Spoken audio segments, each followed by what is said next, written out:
Hey everybody, it's your girl Mama 2. And thank you guys for coming back to my channel. If you're new here, I am what am I? I'm an editor, I'm a writer, I'm a mommy, I'm a wife, I am a content creator. I'm not necessarily influencer. I don't think I influence anybody to do anything, but I'm here. And if you are not new here and you subscribe to my channel, thank you guys so much for coming back to hear me rant and rave about these couples on Married at First Sight. We are in season 15, episode 11, which was called Back to Our Future. This is also the episode where Dr. Pepper visits all the couples, where the couples take their spouses to like their childhood home, or kind of a walk down memory lane as a way to explain to their spouse how they grew up and how they basically came to be who they are now in terms of the way they handle conflict, the way they communicate, the way they view the world. And they also had to write a letter to their childhood self. And I always like this episode because it does provide a lot of context for the spouse as well as for the people viewing, like, oh, that's why you're the way you are. And a lot of times it's through these trips down memory lane and through these letters that they've written that the people themselves understand, like, oh, that's why I can't talk to you, because I was taught growing up that I shouldn't talk about my feelings. So it is great when we can see them getting their revelations. And for us, I feel like it brings a sense of peace and understanding for us as viewers, and also for their spouse. Like, oh, now I understand you a lot better. Now that we understand where this came from, now let's work towards changing things a little bit. So I think the obvious people to start with are Morgan and Ben, but I don't want to start with them just yet. I want to start with Stasha and Nate. First of all, when Dr. Pepper came to visit, my first note was that I love that they are twinning. They both had on jean tops and these jeans that were like distressed with like rips at the knees. I was like, oh, look at them being all cutesy. One thing I love, first of all, whenever Dr. Pepper visits, Dr. Pepper drops them jewels. I feel like the role of the experts is that when Pastor Kyle comes to visit us right after the honeymoon, and his job is to make you guys dig a little deeper and not just be so caught up in the honeymoon and fresh from the wedding and fresh from, oh, we're in a new apartment and everything's cutesy and look at this and we're matching, we're doing this and this and this. He's like, okay, that's all cute and everything, but now let's talk about serious issues. Let's get this party started by really delving into some things that you guys may not have known you need to talk about. Where Dr. Pepper comes after they've had these deep discussions and after they've had arguments or misunderstandings or walkouts or whatever, Dr. Pepper is there to be like, okay, let's figure this out. Let me tell you why you're wrong. And let me tell you why you're wrong. And this is what you guys are going to do so that neither one of you are wrong anymore. Like, Dr. Pepper has she doesn't hold back. And I love when she comes to visit. The episode actually started not even with Sasha and Nate. The episode started with all of the girls gathering together in somebody's apartment and all the guys gathering together. Now, the point was, I guess, for Morgan to update them on what has been going on with her and Ben, because last week, they celebrated their 1 month anniversary. All the couples went to a little dinner, but Morgan and Ben were suspiciously absent. So the episode starts with Morgan and Ben updating the guys and the girls about what has taken place, right?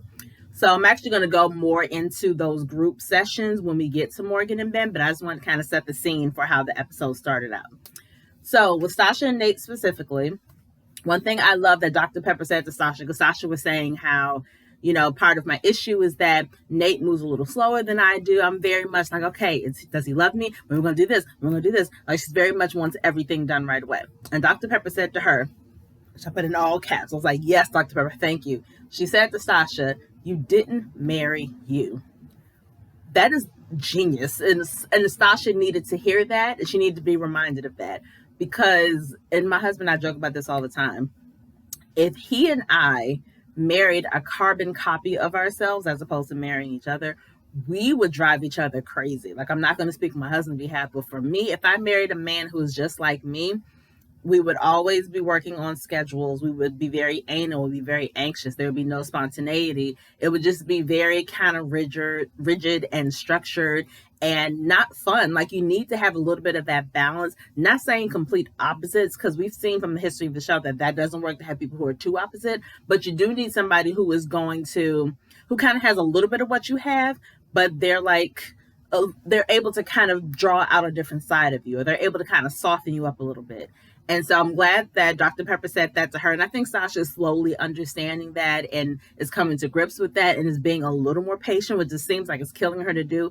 But it seems like she's trying, at least. And, she told them that, Nate things that he thinks that sometimes he's a little too concise and too blunt. And doesn't really delve into the deeper meaning of things. You know, he doesn't really dig deep about the meaning or the intention. It's just like, this is what it is, and boom, that's it. And he admits that he knows Stasha needs more, and they both admitted that they seem to be doing a little better because they're good at communicating with each other for the most part.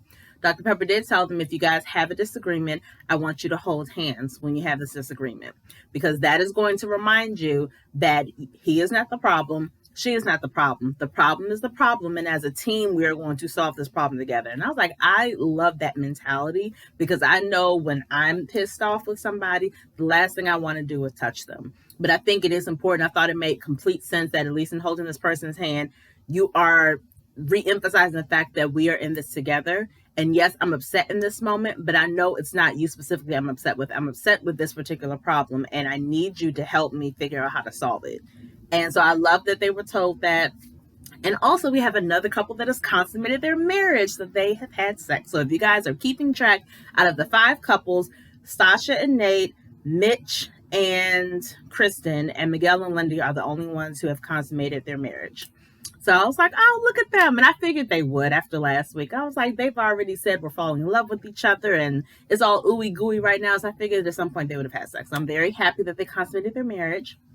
And they took each other to kind of their old stomping grounds. With Nate, he took her to, I guess, an apartment that he lived in for a lot of years, and he talked about how awkward he was and how he was pretty shy and wasn't necessarily a cool kid, and kind of stayed to himself and was kind of made fun of. And his father still lives around there, because his father met them on the sidewalk, and his father seems extremely sweet. And his father got choked up when Sasha asked him about being a single father. Like, was it hard for you? And he said a beautiful statement. He was like, it wasn't hard, because these are my babies. Like, I wouldn't want it any other way. Like, those are my babies. I have to be there for my babies. And it's interesting. He don't think said babies, said kids or whatever. But it's interesting, because normally we hear women say that. And not saying that men don't think that about their children, obviously. But a lot of times when we're talking about a single parent, it's almost always a woman.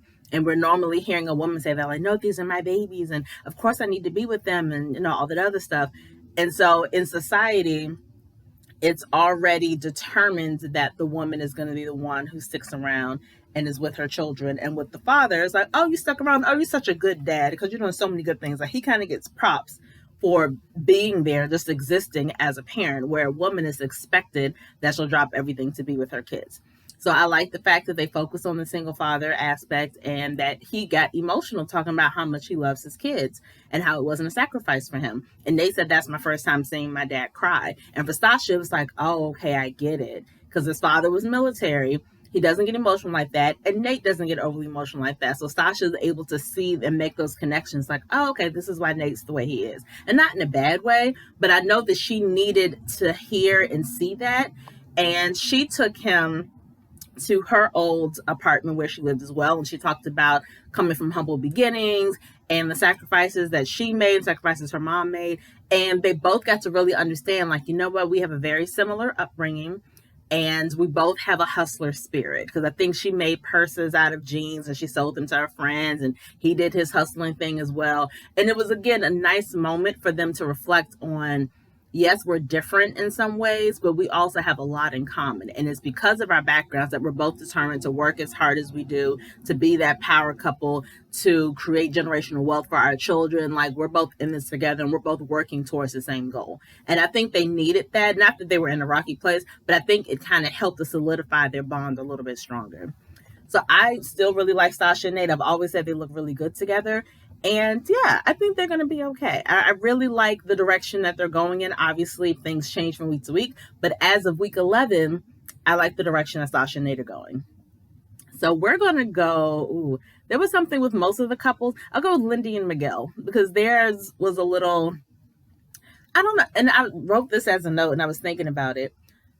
Did any of us foresee that Lindy and Miguel would be one of the, not top couples, but I guess one of the leading couples with, like, the least amount of issues? Like, did any of us see that? Because I definitely didn't see that happening. And I probably unfairly thought of Miguel like Jose from a previous season. If any of you guys have, watched the show and watched repeated seasons, Jose was married to Rachel. He was very controlling, and very much like, okay, well, this has to be this way, and you don't understand, it has to be this way, and da da da. And he was just really annoying. I didn't care for him at all. And I definitely thought Miguel had that kind of personality. And I'm not saying that he doesn't, but I will say it seems like they don't focus on Lindy and Miguel that much because they don't have the drama. But they seem really chilled, and they exchanged I love yous for the first time last night. So it was like, oh, you guys love each other. That's really sweet. And I liked what they did for each other in terms of taking each other like back through their childhood. So I like that Lindy took Miguel to a swing dance class. And if you guys remember with Lindy's story, she grew up in an extremely religious household where dancing was not allowed. So when she danced with Miguel for their first dance at their wedding, that was her first time really dancing formally with the person. And so for her to take him to a dance class, she was like, this represents freedom for me, and freedom from, the strictness and the harshness I grew up with, and just kind of, now I can do these things. I've broken away from it. I can dance, I can drink, I can eat seafood, I can eat pork, I can do all those things that I was restricted from doing. And so this is a representation of where I am now and how hard I fought to get to this place. And I really enjoyed that. And I know that they've talked about it before, but I thought it was so great to just see her having fun and see him spinning her around. And I can't imagine not being able to do something as simple as dancing, right? So the idea of not being able to do that for your whole life, and now you're in this studio and you have these cameras and you are just full of life and just in your complete, this ultimate version of joy for you. It's like, this is a really beautiful moment. And it was really nice to see her just be happy. And not that she hasn't been, it's very different. And you could see that she was just like, oh my gosh, like, yes, I can do this. And this is freeing. And and I'm with my husband and it's great. And I was like, this is really good. I really like that. And when Dr. Pepper came to visit them, she did talk about how Lindy is learning how to not be defensive when Miguel is trying to help her or when he says things to her. And Dr. Pepper recognized, because you work so hard to gain control of your life and to break away from people who were trying to control you, sometimes it's difficult for you to distinguish control from help. Understand that this man is saying that he loves you. This man is saying that you're a good wife. This man is saying he's trying to be the best husband to you. So understand that the things that are coming out of his mouth are not meant to control you. They're meant to just to help you. So you need to kind of distinguish that. Now, I agree with that, but I also understand that even if a person loves you, that doesn't mean they won't try to control you, even if it's subconsciously. So I think she should still, kind of take everything with a grain of salt and deal with each situation as it comes, and not just blanketly believe that everything he says is meant to help. Because this is someone she is still getting to know. So there may be sides of Miguel that she has yet to see. So I think she should still just, keep her eyes open, not necessarily expect that he's going to control her, but at least keep her eyes open and really feel a situation to see if he is genuinely trying to help or trying to control her in some way or form, even if he's not intentionally trying to do it. And he took her to an organization called the House of Puerto Rico to talk to her about his culture and growing up, and how with him, he said when he moved to New York, he got made fun of basically for being Latino and looking the way he did. And then when he moved to Puerto Rico, he was made fun of because he could not speak Spanish. He didn't fluently speak Spanish like everybody else. So he always felt like he didn't belong. And because of that, when he goes into situations, even his marriage, just new situations in general, he always hopes for the best, but he expects the worst because he just never know how things are going to turn out. And in that moment, he read his letter and talked about how he was in love with Lindy, and then they exchanged I love yous, and it was very sweet and nice. And I feel like they probably have a lot of deep conversations off camera, because I know when it comes to his childhood, there was a lot of trauma there that his sister hinted at during their wedding. But I don't know if I've ever heard him physically say out of his mouth all of the things that he went through as a child that kind of shaped him to be who he is now. But I think that Lindy and Miguel at least have had that conversation by themselves, which I hope that they've had. But it was still a very sweet moment. And I was like, oh, okay. So not a lot happened with them. It was really sweet. I think they're going to be fine. Again, week 11, I assume they're going to be fine. Ooh, we're going to go to... we are going to go to Alexis and Justin. Now, I will say this. Some of you may remember me saying in previous videos, every Wednesday when I watch the show, I'm taking notes for you guys so I can remember who said what, so I can remember questions I want to ask you guys or questions I want to answer myself or whatever. But in addition to that, I'm on a group chat with my mother, my two uncles, who are my mother's brothers, and my aunt, who is my father's sister. All five of us are on this group chat, and we talk endlessly for those 2 hours of the show, giving our opinion on all the couples, who we think is going to stay together, the audacity of somebody to say this. I'm 40 years old, and everybody on the call is 65 years old and up. But when I tell you the consensus amongst all of these people, they all cannot stand Alexis. They do not like this woman. They think she does not hold herself accountable. They think she has a big mouth and talks too much. They are not feeling her at all. So I just want to kind of put that out there, which I think is really interesting. So with Alexis and Justin, they picked up from what happened last week at the month-anniversary party or dinner with all the other couples. They had a little issue. And I still don't really quite understand what the issue is, but it's mainly, I think, an issue of communication. And so I picked up from there. But one thing I do like, say whatever you want about Alexis. I don't think Alexis is a bad person, by the way. She's whatever. But I do like the way she talks to Justin. I think she is very clear about, she's very honest, but she's not blunt to the point of like trying to hurt his feelings or even, I don't think she comes off as harsh. She's just like, baby, I need you to understand my side. Like, I understand what you're saying, but understand, how I see it. I'm seeing it as this and this. And I'm not saying you're trying to do that, but that's how it's coming off. So I really like the way that she communicates with him. I think that they're both pretty open and honest about how they feel. And they seem to be very conscious of the other person and not purposely trying to hurt them or anything like that. So I do like that. And I do feel like she's actually listening to him when he talks and is actually trying to understand him. So I will give her props for that. So when Dr. Pepper comes to visit, we learn the bad news about Justin's dog, Maya. Now, again, if you guys have been watching the show from the first episode of this particular season, or if you've been watching my videos, which is even better, you'll know that Justin has a dog named Maya. Alexis has a dog named Newton, a smaller dog, and Justin's dog's a little bigger. Neither one of them researched how to introduce new dogs to each other. So when the dogs first meet, Newton, he's small, he's walking around, he's chilling, but Justin is holding Maya by the leash the entire time. And Justin's dog, Maya, attacked Newton, and like his eye was bleeding and like he scratched it or whatever. So as a compromise, Justin was like, okay, this is my wife. I know how much the dog means to her. I know how much my dog means to me. So I'm going to send Maya away to, jokingly, everybody's been calling it a doggy jail, but it's basically like a doggy reform school. So the dog's supposed to be there for 2 weeks to kind of get the aggression under control. And the deal he made with Alexis was, if she cannot be contained or she doesn't improve, then I'm going to get rid of the dog. This is what he tells Alexis. So when Dr. Pepper comes by, she notices that Justin's upset and really feeling it. And she's like, what's going on? So Alexis told the story. She was like, the place called, because mind you, we haven't heard about Maya in the past 3 or 4 weeks of this show. So everybody's been like, oh my gosh, Maya's still locked up. What's going on? So basically, Maya's aggression has not gotten better, and she's constantly attacking other dogs at this reform school. So the owner basically told Justin, I don't think you should even come get her because she's just not getting any better, and I don't think it's safe for you to even have her in your possession anymore. So Justin obviously is really upset because he's had Maya since she was a puppy. So yes, it is upsetting that this dog you've had all of her life, now you can't have her anymore. It is very sad. I agree with that. However, my other thought process is Maya did not all of a sudden develop this aggression. She's been attacking dogs at this reform school. She attacked Newton when she met him.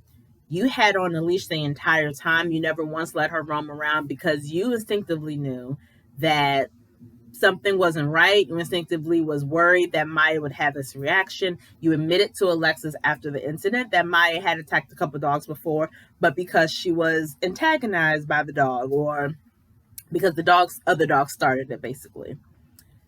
But the fact that Maya's at this reform school specifically set up to curb that aggression and she's not getting any better, that gives me the impression that Justin really swept it under the rug how aggressive this dog was from the very beginning.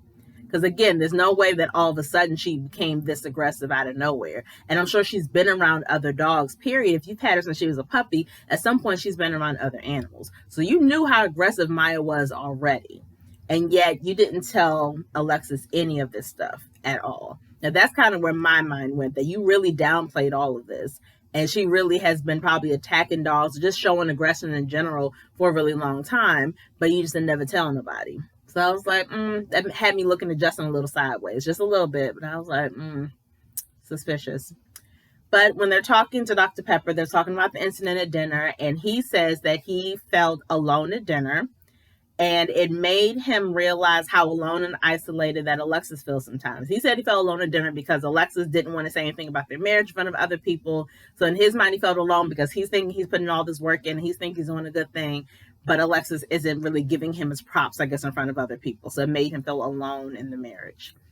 And Alexis talked about having difficulty being vulnerable or being sensitive, and having grown up with strong Black women. She says she's never seen her mother cry a day in her life. And her environment of being brought up by these strong Black women who don't cry, don't readily ask for help, don't really show vulnerability, passed down to her. But she understands that that's not necessarily a good thing. But she is very aware that that's the way I am. And I definitely kind of, I feel like I relate to that a little bit. I wasn't surrounded by women. Like, my parents are still, together. So I grew up in a household with both of my parents. And my grandmothers, by the time I was 5, both of my grandfathers had passed away. So I never really saw their dynamic with the man necessarily.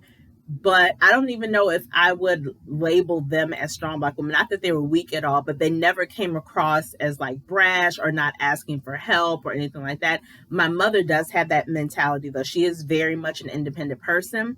I think it stemmed from her being the only girl in a family of boys. Even though she was daddy's little girl, she still always had that streak of wanting to do her own thing and wanting to be her own person, wanting to kind of stand out. So she is a very independent person. And I kind of, I was thinking about the whole thing about she's never seen her mother cry. I've only seen my mother cry twice. In my 40 years, I've only seen her cry twice.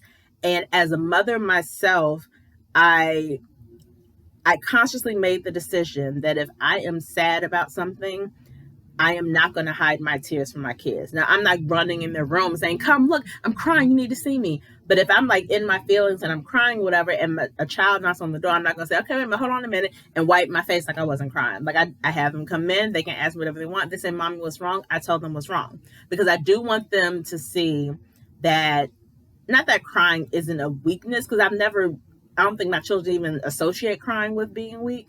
But I do want them to see that mommy is human. And sometimes mommy is sad. Sometimes mommy is upset. Sometimes mommy is frustrated. And sometimes when mommy is really, really angry about something, it makes her cry because she doesn't know what else to do. And, I'm not afraid to show them that. And I think it's necessary sometimes, because I think we don't know as parents, or even as someone who has young children around you, if you're an uncle, aunt, whatever, we don't always know how children are going to interpret our actions, how they're going to internalize some of the things that they see and hear when they're growing up. We have no way of knowing that. So I try to have open lines of communication with my babies, especially as my son gets older. He's a teenager now. I try to talk to him about, what did you think about when your dad had this conversation with you? Or how did you feel when I told you to do this or that? Because I do want to have an understanding of how he's interpreting things. Because with any relationship, whether it's child and adult or it's a marriage, there are things that I could be saying and I know exactly my intention and what I'm saying, but that person could see it a whole completely different way because they're looking at it through a different lens. So it's why it is important to not only communicate your feelings, but also communicate about the communication. And it seems like a lot, but it is necessary because it stops people from making assumptions. It stops people from misinterpreting what you're saying. So all of that is important, just to be like, hey, this is how I feel about this. Do you understand what I'm saying? Do you understand why I said it like this? Was I too harsh? Should I say it a different way? It's tiring, but it is necessary. Just to have peace in your house, it is necessary sometimes to over communicate, which is what Alexis has been saying from the very beginning. And Dr. Pepper told her about the vulnerability piece, like, don't let it scare you. She told Alexis she should be strong enough to embrace her feelings and strong enough to basically share them with her husband. So Alexis, I feel like, is trying, she understands it. So the first part is recognizing that, okay, this is a problem. And then the next step is actively doing something to address that problem. So when they did the whole childhood thing, Justin took her to a playground that he really enjoyed when he was younger. It's like, I spent a lot of hours here. This was my happy place. And I used to fly a kite and I used to play basketball and do all this other stuff. And they flew a kite together while they were there. And he hadn't flown a kite in like 15 years, but he wanted to share it with her. She was like, oh, that's kind of weird. Like, who brings a kite? But she did it because she's like, this, I'm being a wife. But I loved that visual of him flying this kite because, again, it's something he has not done in a very long time, something that used to bring him a lot of joy. And now he gets to come back and express and share this joy with his wife. So I thought it was sweet. But he talks about how his brother raised him. How his brother was 19, raising Justin as a 13-year-old, which obviously is a lot of pressure. And, we got another revelation of Justin and how he operates. He told Alexis that when he was, being raised by his brother, he would ask his brother for help for different things. And his brother's answer was always, you need to figure it out. Like, figure it out for yourself.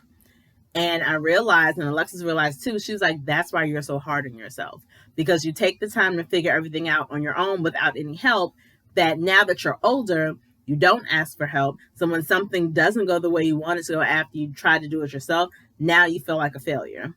And I was like, oh, light bulb. That makes all the sense in the world. And then she took him to play basketball so that he could see her tomboy side. And she showed him old pictures. And in the letter she wrote to her younger self, she said that she recognized her younger self did not ask for help.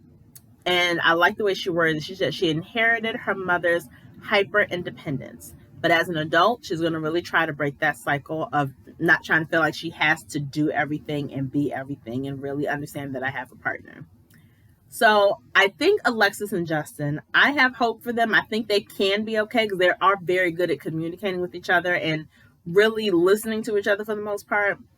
But again, it's only week 11. So in week 11, I'm going to say they're going to be fine and they're going to be good.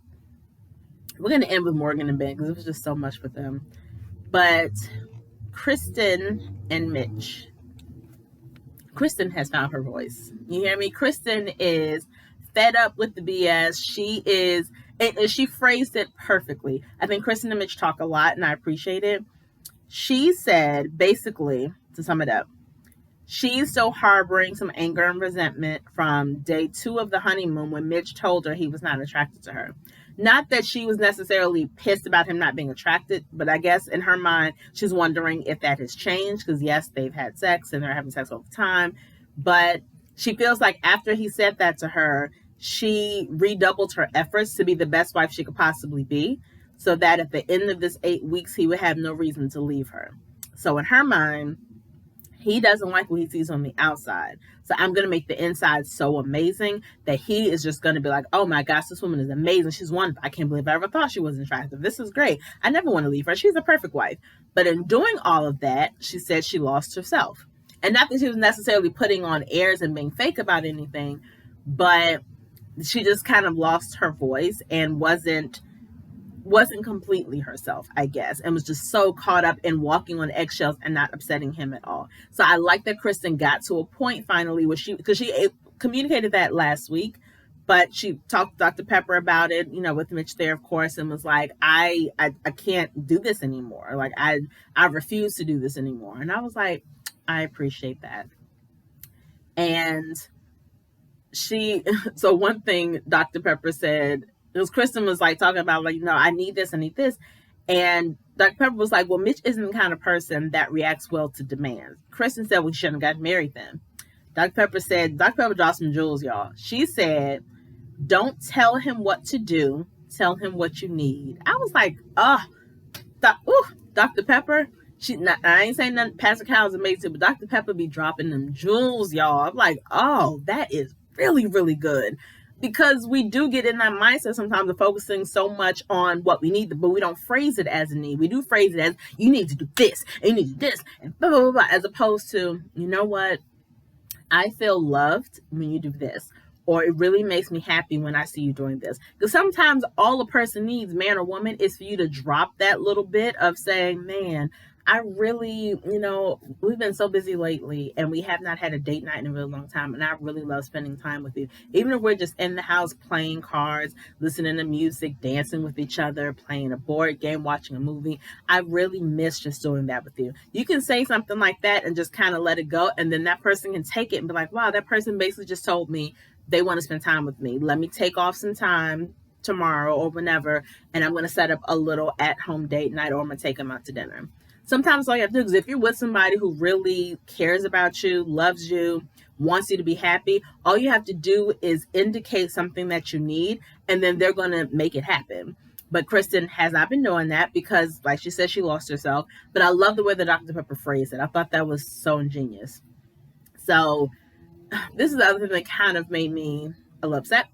Kristen, she says she wants to feel more validated than she does in a relationship.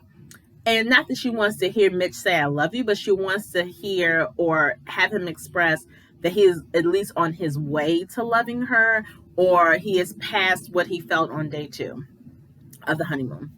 So Dr. Pepper asked him, okay, I want you to look at your wife and say some affirming things to your wife, because it seems like she isn't getting that from you right now. So say some affirming things to your wife. He said that she's strong. He's grateful for her. He called her courageous. He said that he was probably protecting himself because he was afraid. And I'm not sure what he's afraid of. If he's afraid of failing, if he's afraid of, I don't know. He says over and over again, this is my last chance to get married. It's like, you're 41. You don't have a terminal disease. But neither here nor there. So I'm assuming he's afraid that if he fails at this, that he'll never be married. And he really wants this, and he wants a family and all that stuff. So I'm assuming that's where the fear comes from. But Dr. Pepper told him that in his fear, he becomes critical and self-righteous, and he needs to work on that. And I love that she called him on him being self-righteous. But also, when Kristen said what she needed to hear from him, he didn't really answer the question. He didn't specifically say, I don't feel the same way I did on day 2 of the honeymoon. I am now attracted to you. I'm sorry I ever even told you that. It was definitely nerves for me. It was pressure for me, but I don't feel that way anymore. Or I'm on my way to loving you. My feelings for you have grown so much, or something. He didn't answer the question. I peeped that and I was like, okay, you're still not really giving her what she needs. And I don't know if it's because of fear still. I just know she still wasn't getting what she needs. That's all I know. So when they did their walk down memory lane, she took him to play softball because she wanted to show her sporty side, like Alexis. And she ran softball, she ran track, she played volleyball, but she talked about her parents and how both of her parents were sticklers for perfection. And they gave her a hard time whenever she wasn't perfect, when it came to sports, when it came to school. And because of that, it made her a perfectionist, which means that she doesn't give people slack sometimes when they themselves are not perfect. So it's something that she does recognize, and something that she was able to communicate with him, which I appreciated. And let me see, because I wrote it down exactly what she said. She said she had more time to be a kid. And she said that because she's a perfectionist, she felt like she couldn't fail. And she understands that makes her demanding in her relationships. Which, again, I'm glad that she understands that. And she told him, like, look, I know sometimes I can get that way, but I want you to kind of bring me down, because I want you to know where all this stems from, but I also know it's not a good way to be.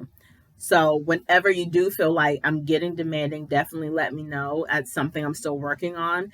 But I'm glad that she had that realization, because she said something about being realistic. Oh, she's in her letter, she said that she grew up too fast and was telling her younger self it's okay to not be perfect. But she told her younger self, hold on to your high standards, but be realistic about expectations. I was like, ooh, that is really, really good. I really like that line a lot. And for Mitch, when he talked about his childhood, he had all these pictures he got from his mom. And it was like pictures of him, like with his father, with his mother, with his brother. His dad died in 2014. So they also went to visit his dad's gravesite. I thought that was such a sweet thing. We've never seen that on Married at First Sight either. I was like, oh, that is so freaking sweet. But he, like, he was very eager to give her more context into why he is the way he is. And he talked about after his parents got divorced, he became very rebellious, didn't listen to authority. He thought he knew everything. And, he thought he knew what was best and he rejected help from other people, which is kind of the way he is now in the marriage, where he does think that he knows everything else and is kind of rejecting help when it comes to being softer or being, or thinking a different way. And in his letter, he wrote to himself, he said, "You work hard to make the world a better place, but you still don't feel like you belong." And Mitch broke out crying while reading his letter. And I was like, and Kristen needed to see that vulnerable side of him, which she had never seen before. It was really, really beautiful to see. And I know that, we can get mushy and all that stuff, but I love when, not just when men cry, but whenever they have these episodes where they talk to their younger self, it is always emotional. It always brings up a lot of hurt and pain and resentment a lot of times for our parents. But it's beautiful as a couple that, again, you're able to see, oh, that's why he is the way he is. I need to be more patient with that part of him, because he's probably just realizing the connection between what his dad did to him and how he is now in our marriage. And it's a beautiful thing for them to make that realization with each other and really support each other. And it's supposed to bring you guys together and bond you closer together, which I really love. So I still have high hopes for Kristen and Mitch. Mitch isn't an awful person. He just, he's making his mistakes. But this episode gave me hope for the couples, except for Morgan and Ben. You guys, okay. So like I said at the top of the episode, this episode started with the girls getting together and the guys getting together. So Morgan is telling the girls what's going on. He basically lied to my face every single day. And he's this awful person. And he's this and this and this and this. So obviously, if you're with your girls and you're telling them, oh, well, Ben did this, and then he said this, and this, and this, of course your girls are going to be like, I can't believe Ben. Ben is awful. I dare he do this, and blah, blah, blah. So, of course, Ben is downstairs. Now, the difference is that Ben is downstairs saying, I lied to her face. I was not truthful. But it's hard because when I'm talking to her, she gets really passionate and really angry, and I can't get a word in edgewise. And it's like, I need somebody to talk to, but I feel like I'm always failing. So Ben's was like, this is the situation. This is how I feel about it. Morgan's was like, let me tell you how I feel, because he just da-da-da-da-da. And I'm not saying that what Ben did was right, but I also don't feel like Alexis really provided an environment where Ben would want to talk to her necessarily.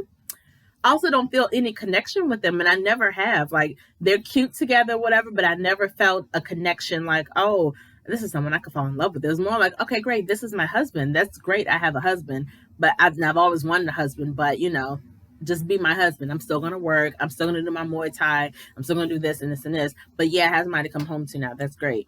I never felt like they even... and it's hard because the first time he quote unquote betrayed her was on the honeymoon, right? So when they came home, they were still healing from that. And so they weren't lovey-dovey. They don't hug really. They don't hold hands. They don't there's no physical stuff there at all. And she also doesn't seem that warm and soft. And I'm not saying that all women need to be warm and soft, but I feel like Ben is more of a sensitive person, and he does need some of that. You don't have to be overly ooey gooey. Oh my gosh, Ben, you're so great. You're so wonderful. And draping yourself all over him. But it feels like he needs that balance of, yes, I want you to be strong and opinionated, but sometimes I need you to hold me, or sometimes I need you to kiss me, or sometimes I need you to just, call me just because you're thinking about me. I feel like Ben needs that duality that Morgan does not possess necessarily. That's my opinion. But guys, when they were, okay, so basically he was telling the guys that he feels like he can't get a word in edgewise when they argue. And when he gets frustrated, he ends up saying the wrong thing. Mitch obviously is on the side, and he's like, it's normal to talk to your friends. Like, we're going through this thing that nobody else is really experiencing. It makes all the sense in the world that you would talk to us because we're all going through this with you, basically. So basically, Morgan needs to get over it. She should understand. Justin does not like Morgan. And he doesn't like Morgan since the honeymoon, though. Like, we're going to be, completely honest. Justin thinks Morgan wasn't ready to be married and said, Ben lied, but it's not like he cheated. Now I have to stop Justin right there. First of all, Justin needs to shut up because, I don't know why Ben's calling for advice. Justin don't know what he's doing either, but that's neither here nor there. To say that he lied, but it's not like he cheated, for some women, those are equal. Because for Morgan, trust is very important to her because of all the stuff she went through with her dad. So having someone to trust, especially when the one man in life she was supposed to love and trust betrayed her or deserted her or whatever, She holds that very high regard. So for her, someone like her, being lied to is equivalent to being cheated to. Like, they're weighed exactly the same for her. So I don't think it was fair of Justin to make a statement like that, because I don't know if it's because he's a man, but he's just kind of brushing it off like, oh, that wasn't that big of a deal. Well, Justin, wasn't that big of a deal to you, but because you don't have that trauma that she has with that. So I just didn't think that was a fair statement. So that was the one time I was kind of on Morgan's side, like, well, that's not fair to say for Morgan. Also, in terms of, and so it's funny because he said she wasn't ready to be married, and Kristen said, the Morgan I met at the bachelor party, she was so ready to be married, and she really wanted this. And that's the thing, she didn't say she was ready. She said she really wants to be married. Wanting to be married is not the same as being ready to be married. Because if you guys don't remember, Morgan is all of 27 years old. And I was just talking to my husband about this last night, because I was telling him about the episode. In my opinion, and it's been 15 seasons of the show, and they have not yet done this, I know that the people who sign up for the show have to go through several evaluations. They go through a background check. They go through, I think, a physical. They have to fill out these long surveys and all that stuff and all that great stuff. A stipulation of being on this show is you cannot, in my head, be younger than 30. Don't come to me as a 27-year-old and say, I've done all I can and I'm at my wit's end and I really want to be married and there's no men out there and like, what am I going to do? Like, this is my last chance. You are 27. You're in your 20s. It don't matter if you're in your late 20s or not. You are in your 20s. You ain't got no business being on a show called Married at First Sight like you've been trying all your life and nothing's working. You're 27. She should have never been accepted to the show in the first place. And even Ben, when he first joined the show, was 29. No. Again, that's my opinion. You're in your 20s, you ain't got no business signing up for the show. That should be a stipulation from now on. You have to be at least 30, maybe at least 33, 35 before you can sign up for this show. I need to know that you exhausted all of your options before coming on the show. Not at 27. But again, that's neither here nor there. That's my personal opinion. That's my little personal rant, because I don't agree with that. So, Morgan said Ben is trying to validate himself and he's not being truthful with who he is. She's like, I don't even know who he is. And she said it's been radio silence since he left, because Sasha asked, since you left, has Ben reached out? And she's like, no, it's been radio silence. He's not reaching out at all. And it's like, okay, let's not make it seem like you've made it available for him to reach out. Let's not make it seem like you would even listen to him if he tried to reach out. So don't make it seem like, I'm here, he could talk to me. No, he can't. You have not created an environment where he can't talk to you. Let's not play those games. And then I got pissed because she said to the girls, I know he's hanging out with the guys right now, and God knows what he's saying. You're doing the same thing with the girls. Like, let's not be hypocritical, okay? He's down there with the guys. Obviously, he's talking about what happened, because that's the whole point of him being with the guys. Just like the whole point of you being with the girls is to tell them all the tea. So don't make it seem like, oh, now he's still doing the same thing. You are doing the exact same thing at the exact same time. Stop tripping. Like, really, get over it. So then all the girls like, ooh, we should go downstairs. Yeah, let's go. I was mad at them for that. Like, why? Let the guys have their time of discussing this and, just really getting the crux of things. And then the girls can do the same thing. And then everybody can go back to their spouses separately. And then, do like married people do and kind of gossip about what you heard. I didn't like the fact that all the girls came down to kind of bum rush everything. And also like the fact that Morgan and Ben are trying to air everything out in front of the other couples. It's not their business. It's really nobody's business. So now Miguel is basically the mediator. And he's like, so we've heard Ben's side. So Morgan, you want to tell me your side? Oh, they're like, you are not Dr. Pepper or Pastor Cow. What are you doing? No, I ain't gonna tell you Jack. And I wouldn't have done it. And personally, as soon as she started on this whole thing about everything Ben did, and this is who he is, and the one person supposed to trust in this world is supposed to be my husband. He did not have my back, blah, blah, blah. I was thinking to myself, if I'm Ben, would I have sat there and listened to Morgan say all this stuff, or would I have gotten up and walked out? I feel like for me, I would have left, because, and actually for the way I am, I would have been just as mad at Morgan as Morgan was at Ben. Like, I would have been like, no, because you are having this narrative like I'm this awful person. I'm not this awful person. You didn't allow me to talk to you. You didn't set up this environment for whatever. You're not even listening to me, whatever.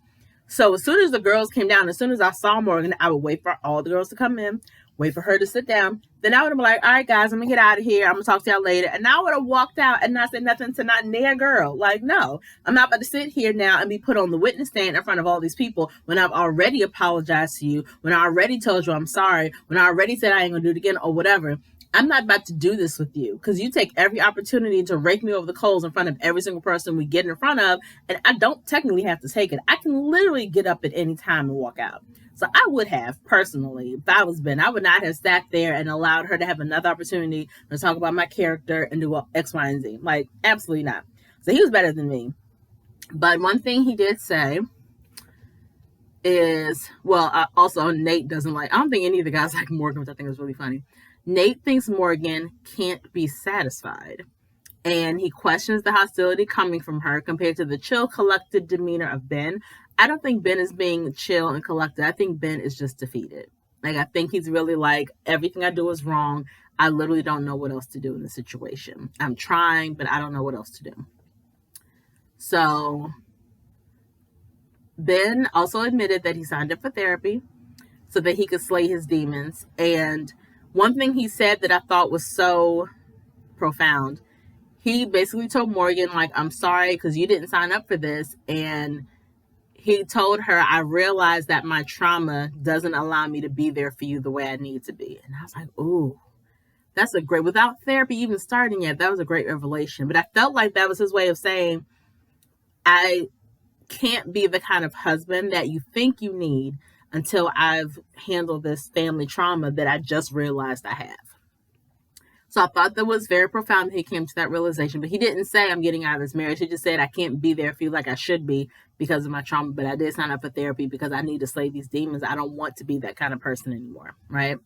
So it's like, okay.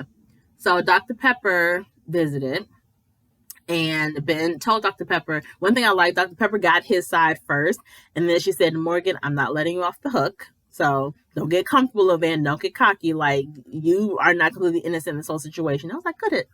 That's what you need to hear too. So he admitted to Dr. Pepper that he was scared to talk to Morgan about his fears and went to Justin instead. And Dr. Pepper said, okay, but in doing that, you didn't even give Morgan the opportunity to be included in your fears or be included in what you thought and, you know, what you were going through, basically. And she at least deserved that opportunity, which I agree with. And then now Morgan questions if she made a safe space for Ben to talk to her. And I wonder if without Dr. Pepper being there, she would have never said something like that. She would have still put all the blame on Ben completely. She would never be like, well, maybe I didn't create a safe space for you to talk to me. Like, maybe I could have done this or done that. She would have never, ever said that if it just been her and Ben, or even if it was her, Ben, and the other couple. She would have never said that. Everything still would have been on Ben's shoulders. And so this is when Dr. Pepper told them about writing a letter to the younger self. In my notes, I said they both had really messed up childhoods, and this exercise is going to get emotional really fast. I said, at least for Ben. And I did say before the episode ended, I hope that Morgan does not shy away from her emotions. Because even when Ben is talking about his family and talking about how he grew up in past episodes, he's not crying, but we can see that he's emotional, like, because he's just understanding, like, oh yeah, they did this, and like, that wasn't right.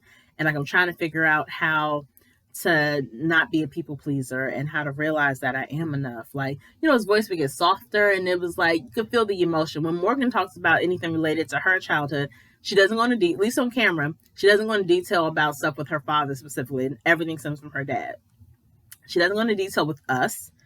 I'm assuming she doesn't go into detail with Ben either. But she talks about just very matter-of-factly, very removed from it. I don't know if it's because she made that decision so long ago that it doesn't affect her, but it still affects you in some way, shape, or form. That you could at least, you know, not fake it, obviously, but it just seems like no emotions attached to it at all, which I think is kind of odd. It seems weird to me.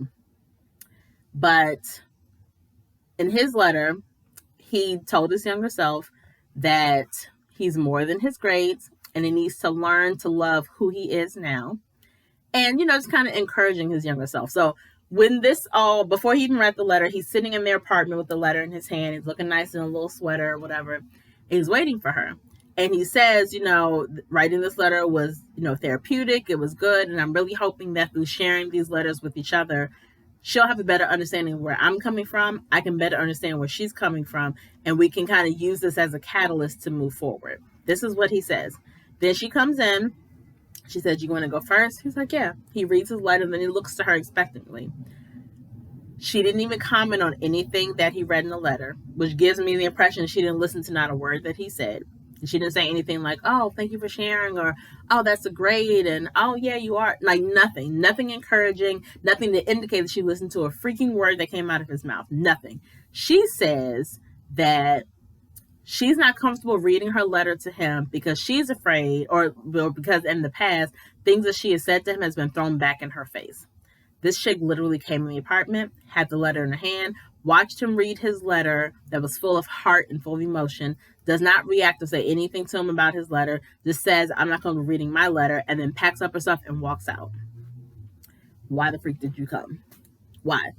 That was so unnecessarily dramatic for you to come in like you are, like, giving me the impression that you're actually going to try, like you're actually, want this to work, like you want to know about the crux of him, you want to get to the heart of him, you want him to understand the heart of you. You came in under all those false pretenses. If you had no intention of reading your freaking letter, you could have sent him a text, you could have sent a message through one of the freaking producers, since they're always in the freaking shot. You could have sent a message to them like, hey, Morgan decided she's not going to come. Something. You did not have to come all the way back to this apartment just to tell this man to his face, well, I'm not reading my letter because I don't trust you, and then walk out. That was all for drama's sake. That was so completely unnecessary. That was completely childish. And I was pissed in that moment, because not that I was always on Morgan's side. I understood her being upset. I never agreed with the way she handled the situation, but I understood her being upset. But in this moment, I was like, no, now you're being completely childish. And yes, you are dragging this out. And if I'm Binh in that moment, because he looked crushed beyond compare, but he also didn't say anything. Binh doesn't speak up enough to her, like, at all.